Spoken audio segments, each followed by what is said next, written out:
lagi di Indonesia Millennial Connect Channel. Jadi hari ini kita kedatangan tamu spesial. Ini ada Bapak Sandiaga Salahuddin Uno sebagai penasehat dari Indonesia Millennial Connect. Dan hari ini juga kita bareng sama Iqbal Zainal Mutakin sebagai CEO dari Indonesia Millennial Connect. Nah, sebelum kita mulai nih, mungkin teman-teman penasaran hari ini kita akan ngapain aja.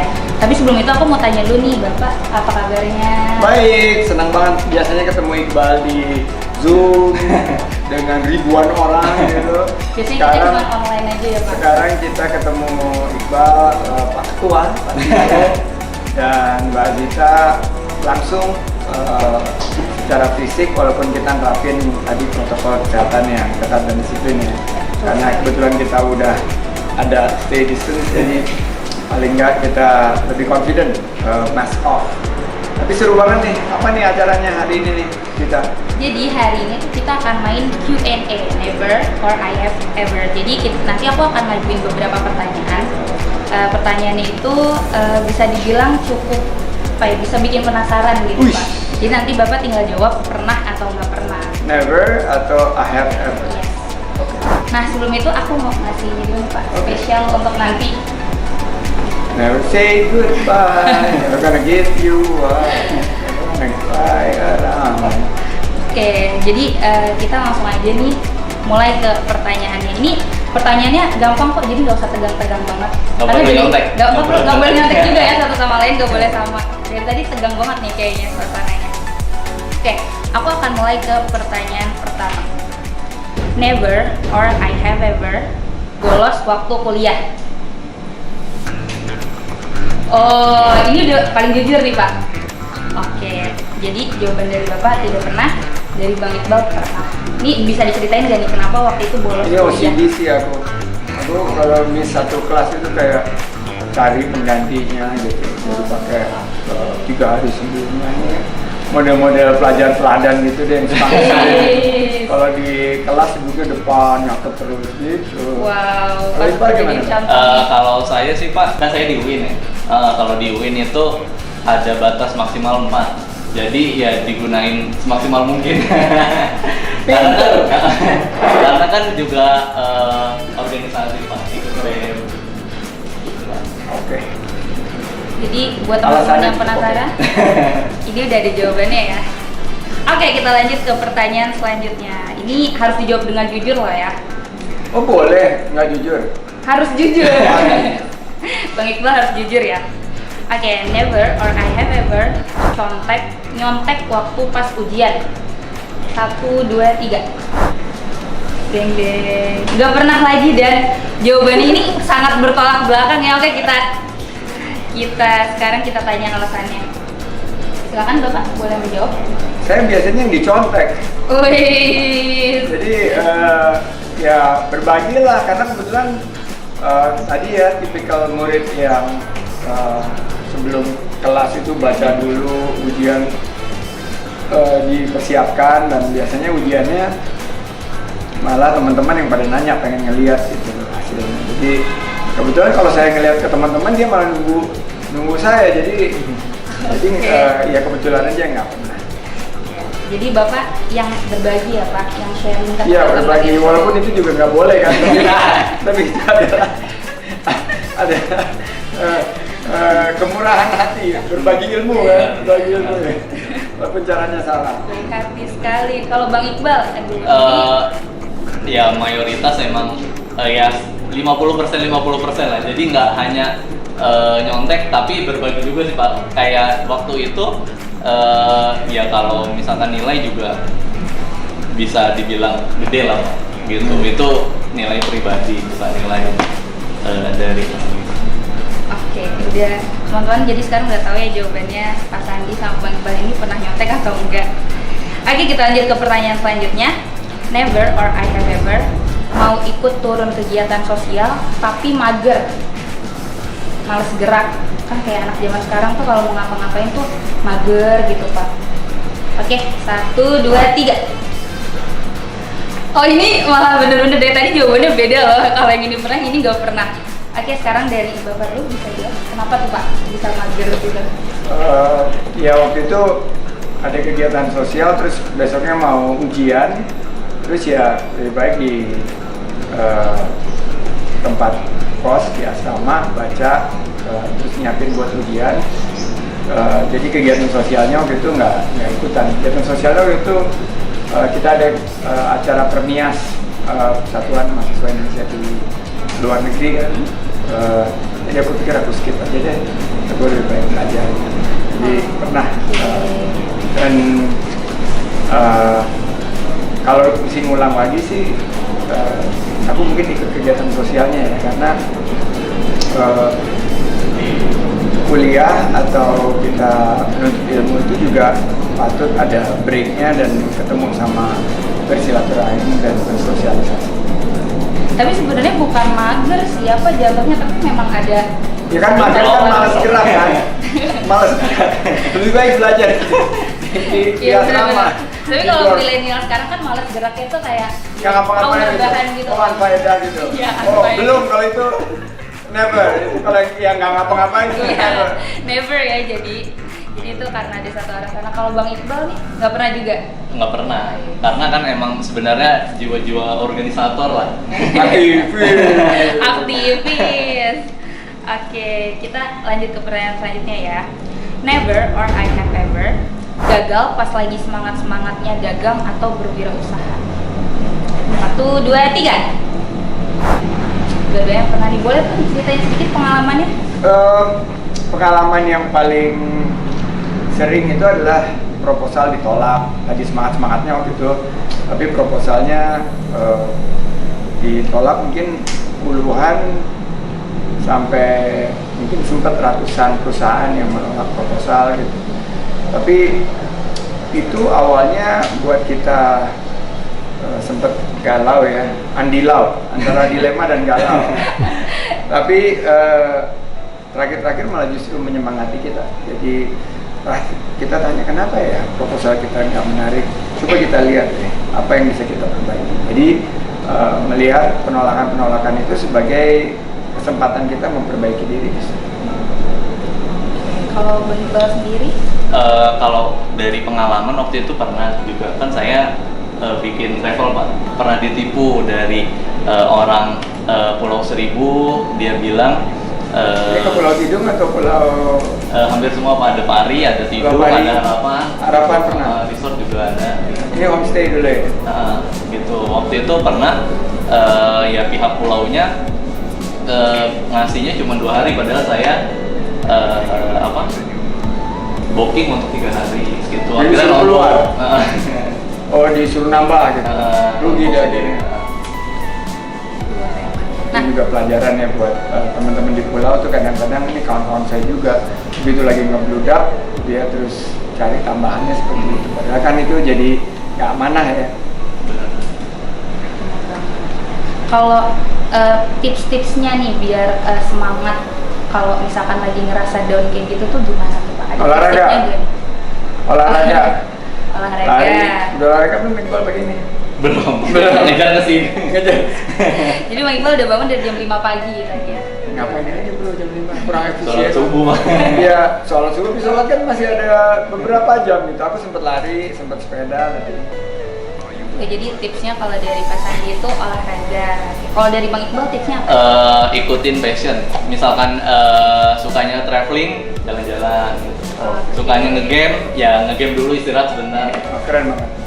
Keren banget. Jangan lupa dicatat ya teman-teman. Oke, kita lanjut ke pertanyaan selanjutnya nih. Never or I have ever belajar sampai ketiduran. 1, 2, 3. Oh, pernah. Itu karena capek banget atau emang belajar baru sebentar sih, udah ngantuk udah tidur aja gitu? Enggak, kadang-kadang kan susah, kadang-kadang susah tidur gitu. Terus kalau pegang buku pelajaran tuh jadi ngantuk gitu. Jadi gunakan kayak obat tidur gitu. Begitu ini kan biasanya susah tidur gitu kalau ini goler kiri kanan nggak tidur gitu. Begitu pegang buku. Oke, kalau Bang Iqbal pengalamannya gimana nih bisa sampai tiduran kayak gitu? Benar sih itu. Jadi ketika kita misalkan fresh nih, kalau misalkan nggak belajar, tapi giliran belajar megang buku jadi bawaannya langsung tidur ngantuk. Kalau ini ngechat atau lagi kepoin Instagram orang tuh seger gitu, begitu pegang buku belajar Padahal udah ngumpulin niat banget kan mau belajar, aku mau belajar, pas baru buka buku udah langsung tidur. Oke, mungkin teman-teman di rumah juga kayak gitu kali ya. Jadi kita langsung lanjut aja ke pertanyaan selanjutnya. Never or I have ever udah belajar nih mati-matian, pas ujian malah lupa. 1, 2, 3. Nah itu gimana tuh perasaannya tuh? Biasanya kelelahan ya. Jadi makanya selalu saya bilang buat anak-anak mahasiswa milenial, kalau belajar mau ujian itu jangan digenjot dalam 1 malam atau 2 malam. Ilmunya nggak nempel ke kita. Jadi saya waktu itu sempat lupa karena di malamnya itu dipaksakan gitu loh untuk mendapatkan informasi banyak. Yang belajar yang benar itu adalah dicicil. Jadi dicicil chapter ke chapter, nggak tiap mau ujian 2-3 hari sebelumnya, tapi 2-3 minggu sebelumnya. Jadi itu yang lebih efektif dan lebih nggak gampang lupa buat saya pas lagi ujian. Kalau Bang Iqbal gimana nih pengalaman? Pendapat sih sama Bang Sandi. Jadi kalau misalkan kita deadline terus apalagi sampai begadang gitu kan, itu menimbulkan efek buruk sih buat diri kita, terutama apalagi pas ujian, jadi nggak maksimal. Aku baru nih ujian, nggak nyampe 2-3 bulan lalu kan, baru ujian berbuka tuh. Tidurnya normal, tapi ya 2-3 minggu sebelumnya dipersiapkan dan ada sesi-sesi latihan gitu. Never or I have ever males ikut organisasi tapi udah terlanjur masuk. langsung ketahuan ya, aduh gitu. Aku harus jawab apa? Oke lanjut, langsung dijawab aja. 1, 2, 3. Nggak pernah. Gimana nih Pak? Waktu itu nggak punya informasi yang cukup ya tentang komunitas itu, jadi ikutan aja gitu ngelihat. Tapi ternyata begitu mulai kumpul-kumpul kok beda ya sama yang ekspektasi gitu loh. Jadi saya titip pesan buat teman-teman kalau masuk komunitas itu diteliti dulu komunitasnya, orang-orangnya punya visi yang sama atau enggak, dan atau mereka ini punya komitmen yang sama atau enggak. Yang waktu itu dialamin adalah ya awalnya semangat semua gitu, tapi lama-lama dari 30 jadi 20, 20 jadi 10, 10 jadi 5, akhirnya nggak ada orang sama sekali seleksi alam. Jadi nggak sesuai dengan brosur gitu loh. Bilang mau berjuang, tapi ternyata ada kepentingan semua. Jadi kita harus punya visi yang sama, passion yang sama, dan kita berkumpul di organisasi itu untuk tujuan yang sama. Kalau Bang Iqbal? Kalau saya sendiri sih selama berorganisasi itu tahu dulu seluk-beluknya kan. Dari mulai saya di BEM, jurusan, fakultas, universitas, terus ikut HIPMI juga Pak. Gitu itu kan. HIPMI-PT ya? Ya, HIPMI-PT kan dilihat dari track record-nya juga bagus tuh kan, dari yang seniornya, terus akhirnya saya buat di kampus gitu. Alhamdulillah ya. Gitu. Nah ini masuk ke pertanyaan terakhir nih. Jadi never or I have ever punya kerja sampingan di saat kuliah. 1, 2, 3. Boleh deh diceritain dari Bang Iqbal dulu mungkin. Kalau kerja sampingan waktu itu sempet ini Pak, kayak kan saya sebelumnya bimbel, diriin bimbel. Bimbel privat gitu kan. Terus saya kan belum ada PT, terus ada dosen nawarin, saya punya rumah nih, bimbel kamu di tempat saya, rumah saya yang satunya gitu kan. Terus alhasil ya saya ke dosen saya itu pakai ini PT bimbel mentor saya. Terus akhirnya pinjem PT. Terus akhirnya ya saya di situ jadi marketingnya gitu. Kalau Bapak? Wah, saya mulai kuliah di semester kedua dapat $3, $2.80 per jam. Itu jadi lab assistant, computer lab yang isinya komputer. Jadi ada 8, 12 komputer di satu ruangan, itu namanya computer lab. Sekarang udah bagian daripada dinosaurus lah, udah nggak ada lagi lab, semua udah pegang komputer kan. Nah, waktu itu tugasnya adalah menjadi assistant di computer lab, itu $2.80. Itu aku jalanin 2 semester. Habis itu pas udah tingkat 2 mau tingkat 3 jadi tutor, kayak bimbingan belajar buat yang tingkat 1. Jadi untuk pelajaran yang basic itu udah dapet $3.50 di tingkat ketiga. Di tingkat keempat aku dapat kerjaan jadi kayak ambassador, sekalian dikasih beasiswa untuk memberikan pelatihan-pelatihan kepada anak SMA yang mau persiapan masuk kuliah. Jadi itu dibayar $4,5 per jam. Nah setelah selesai itu pulang kan kerja. Waktu lagi kuliah S2 2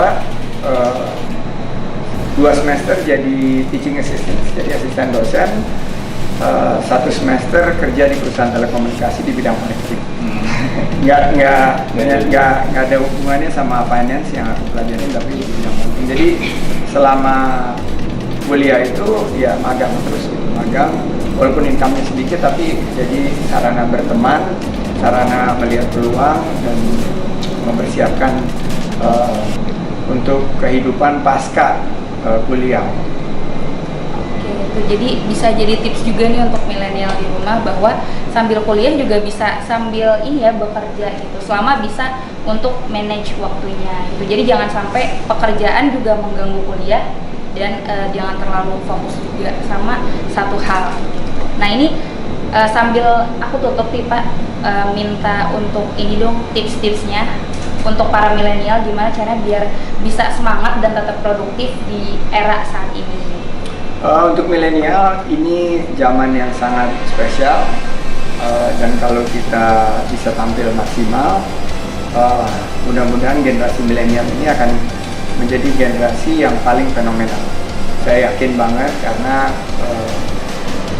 generasi milenial ini melek digital, dan sekarang eranya revolusi industri 4.0 yang menjadi papan loncatan bagi para milenial untuk bangkit dan pulihkan kehidupan kita pasca pandemi dan keterpurukan ekonomi. Dan saya yakin milenial ini akan menjadi lokomotif untuk tampil produktif, selalu inovatif dan kolaboratif. Sukses untuk Indonesia Millennial Connect, tapi gue nggak punya tuh jaket bomber. Itu Pak ada Pak, nanti disiapin. Kalau kaos ada kaos, tapi nggak tahu nggak dipakai ini. Ada ya Bang, udah disiapin. Oke. Khusus ada namanya. Untuk Dewan Pengawas ya. Sama satu lagi nih Pak, ini kan YouTube channelnya I'm Connect. Jangan lupa like, comment, and subscribe. Oke, jangan lupa subscribe channel YouTube-nya I Am Connect. Pencet tombol merah dan notifikasi. Jadi kalau kita ada konten baru kita ternotifikasi. Dan juga jangan lupa share, like, dan komen. Sukses untuk I Am Connect. See you di konten berikutnya.